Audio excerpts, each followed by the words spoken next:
Karibu katika mwendelezo wa makala zetu.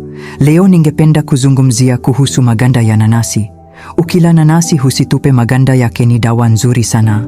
Juisi safi ya majani ya nanasi au magome ya nanasi ni kisaidizi kizuri katika kuboresha mfumo wa damu na pia ni kisafishaji kizuri cha damu.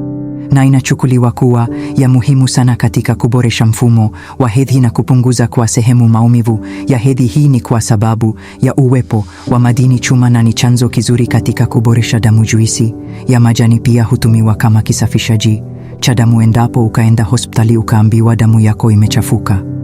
Muhimu ni kuchukua maganda ya nanasi, changanya na manjano na usisahau kuyaosha vizuri kisha chemsha. Ni chanzo kizuri sana cha madini na kusaidia katika kuongeza na kuboresha kinga ya mwili.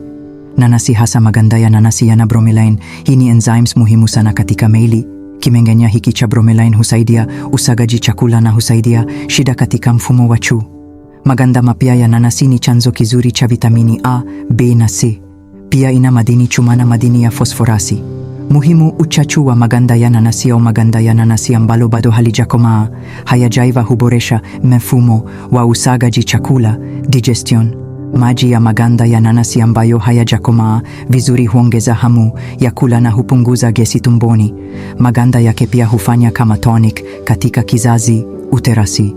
Husaidia kuondoa ukakamavu wa kizazi. Hutibu kuwashwa kwa tumbo, homa ya manjano.